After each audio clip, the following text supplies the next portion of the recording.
So that felt good. Walk. Wow. Yeah, I guess I limp here because I cover my opponent.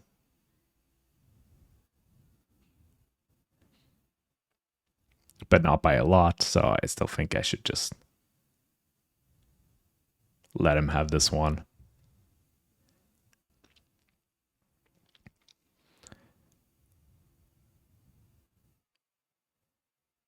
Queen 9 should open. Deuce is not good enough to get it in here. I think they're too good to fold, so my only option here is to call. Might look a bit fishy to, set mine with 20 blinds effectively, but I still have the blinds left, so if I get to play a three-way pot like we do here, then the equity for my deuces actually improves by a lot. And I'm in position, obviously, so I think it's a pretty easy call.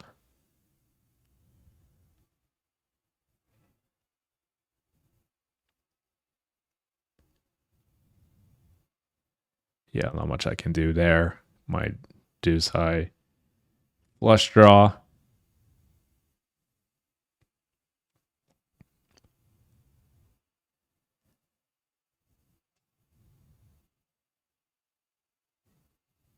This is like not close, but like if we were on the button here, I would be really torn what to do. But I think in this scenario, he also insta jammed, which was like a little bit of a timing tell, I guess. So yeah, I wasn't surprised when I saw he had nines.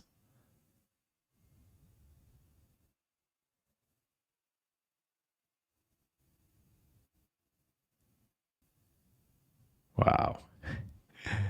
Yeah, I remember this hand now.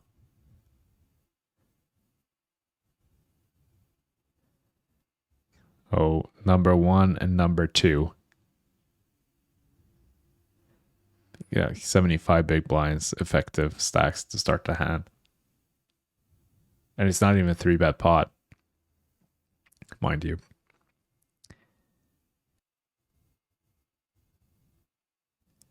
Yeah, I just don't know how you get away here if you're Kasoon. That's really tough.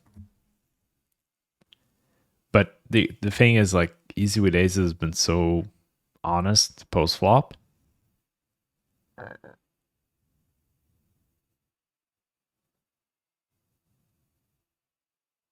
And he will have sevens and sixes. Will he do it with 2 pairs though? Will he do it with King 7, King 6? That's the question. If he is, then yeah, obviously we can never fold. But if he's not, if like sixes and sevens is that bottom of his range there when he's shoving, when he's check raising the turn and shoving 2x pot on the river. Be a great result for the rest of us, obviously. Laddering up, second stack clashes with the big stack. And the very next hand, he busts another player. So, loving life right now. 5 left. Graftekkel did some really nice laddering at this final table. He was like really short for a while, and now he's 5 left, tied for 5th.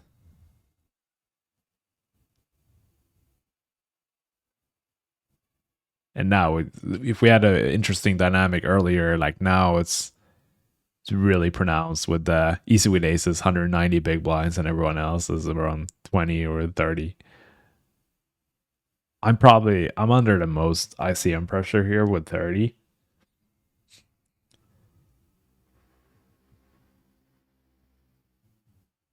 But at the same time, you still got to play poker. This is, I mean, yeah.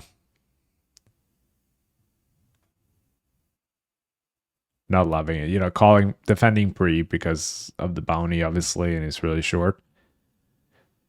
And then I think the flop, even versus half pot, is kind of mandatory to call with the gutter. Hope to see a free river. But no.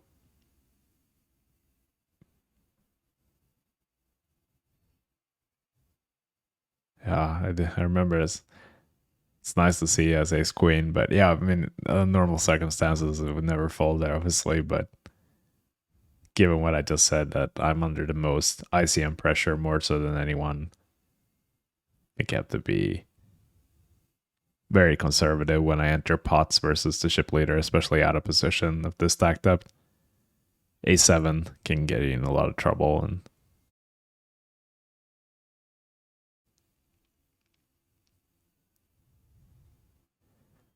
so what happened here? Was this a limp spot? I think so. Wow. That's crazy that pot wasn't bigger, given the board and what they had.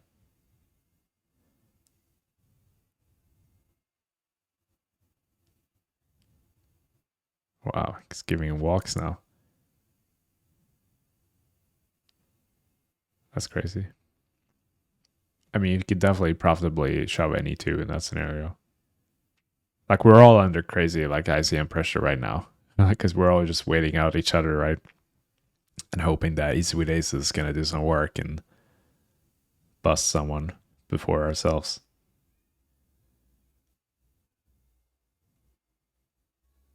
Proudflop, just rip it.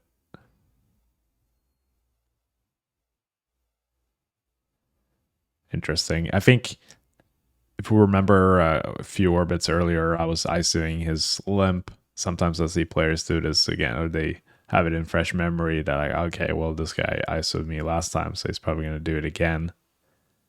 That's something I try to pay attention to, like the meta game, when to do it and when not to do it, and when to be suspicious.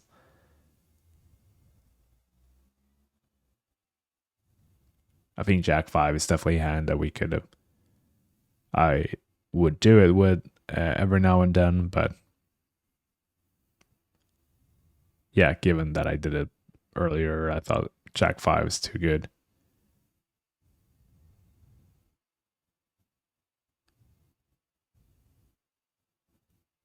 Too good to ISO and fold.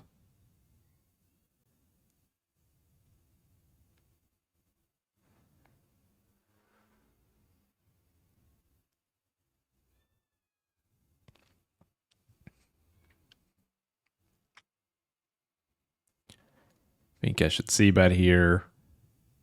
Yeah.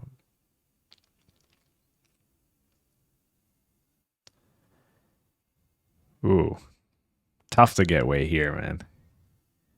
See, this is why, I mean, it wouldn't matter in this case, but this is why we like to rip it in. Not but with King Queen suited, but King Queen off in this scenario, I would have ripped it in. Yeah, you get saved there. But it just sucks to fall King Queen suited on the button, versus the shift leader. But what are you gonna do? You would have to start limping in these spots. Just try to keep the pot small and avoid those type of scenarios.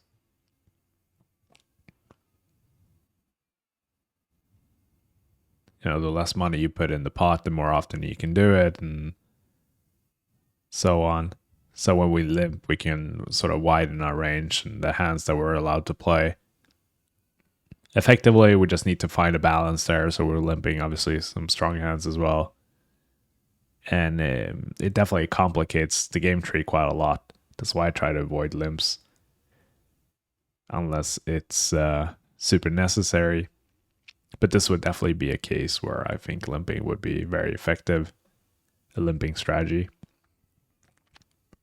Especially if you're the only one doing it and everyone else is raise or fold. Because when you're raising, then you're increasing variance, and you want to decrease variance in this bot because we want to wait out our opponents, right?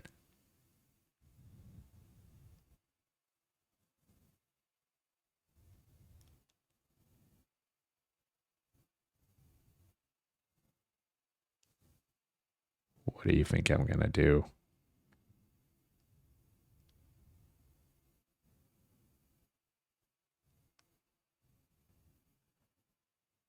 Back to 30.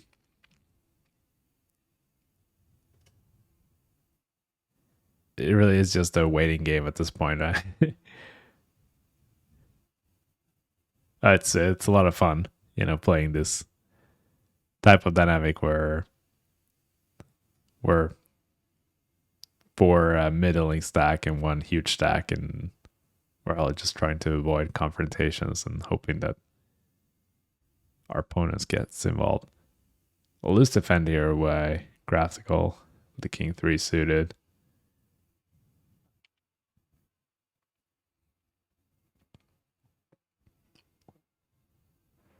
I think you should definitely check back there. Yeah, good. I don't think he was thinking about betting either. He was just not making it seem that obvious that he had a clear check back hand.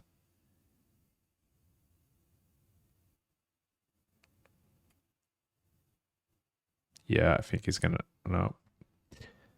Yeah, these hands prefer to limp. But ICM and the fact that he's covering, I think he could have opened there.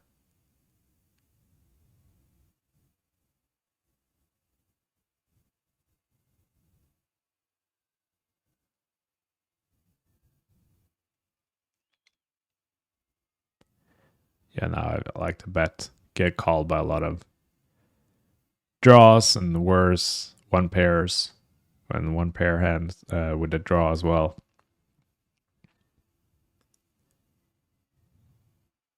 Now we get this blind versus blind. So now I go for it. Not going to work, but I like this. Well, is it? I like this candidate to use for bluff. Obviously, zero shame if we have to raise fold this combo. And then when we do get smashing the board coverage like this, we're very well disguised. Yeah, you can notice I size up here on the flop.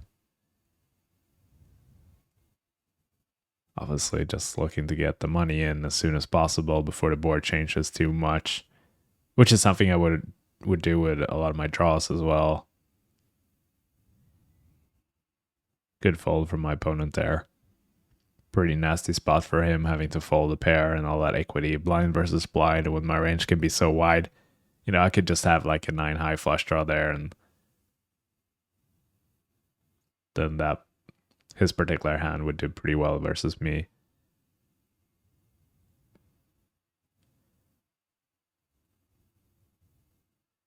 I think I could have raised here as well. I thought that 10-3 suited is a little bit too good. But it's also not a hand good enough to limp call. So I still prefer it as a raise.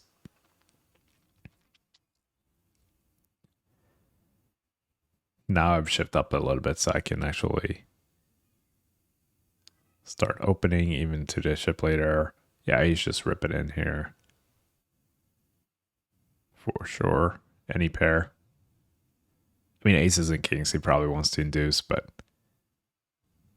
anything else, I think he's just rip. Graftekkel shit, 3-bet here. Wow, he's rips. Interesting. Oh, it's obviously fine, but it just surprised he didn't induce there.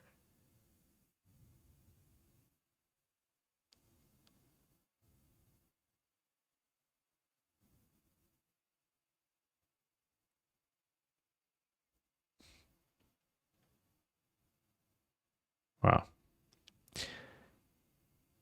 Now the shopping fest begin.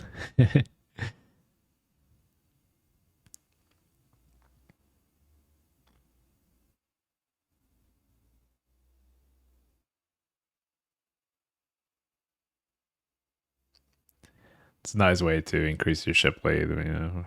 No one really can call. They would have to find a pretty good hand to call with, and if you have a playable hand yourself. Wow. Yeah, so now he's just leveraging the short stack, obviously the 11 blinds and the 14 blinds, and can't really fault Graftekkel too much for calling. I would like to look up that hand in ICM calculator as well. I'm not entirely sure what his range should be there, but I bet you Ace Jack is pretty close. Although it's just a pretty big disaster to bust before the 10 big blind and 14 big blind when we have 30. He was actually second in chips. So yeah, again, good times for the rest of us. That would have been a nice one as well, but didn't get there. Proudflop should rip it in here. Oh yeah. Here I wasn't sure what to do. So normally when players raise from this stack depth, they're obviously pretty polarized. So they have either like a good blocker candidate, like the ones that my opponent has here, like King 10 off and like King 8 suited or whatever. But he also has he's monster, so he's kings and aces and queens. So versus that range, I thought that my hand doesn't play very well versus a race call or race get it in. So that's why I elected to just call.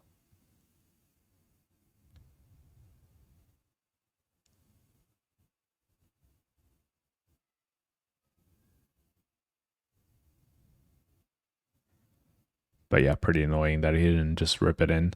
We would have got his bounty. But yeah, if I can go back and play that hand again, I would have played it the same way. So it's important to not be result oriented.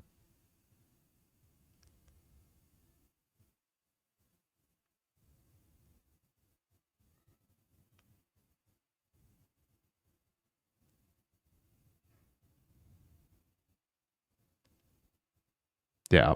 I think we know what's happening here. Tough spot for me, honestly. I think sevens has to get in. Unlucky to get river there too. But yeah, it's really shitty, with a small blind of 6 big blinds and out of 25. Tied with the other stack. He had also been open shoving a lot on the button, so that's kind of worrying as well. When he starts min racing, I would tend to think that his range is a lot more polar, and versus that range, I'm not sure how well sevens is actually doing. It's hard to know exactly what his range looks like when he's min racing the button there, but yeah, either way, it's a tough spot with sevens with 25 blinds versus the ship leader opening the button. Unfortunate to run into ace king and lose the flip, but such is life. I'm pretty happy overall with how I played it. I hope you guys enjoyed the breakdown. Hopefully looking to do more of these. Still 1 week left of Scoop. Let's make some more final tables and get some more footage to review. Thanks for watching, and I'll see you next time.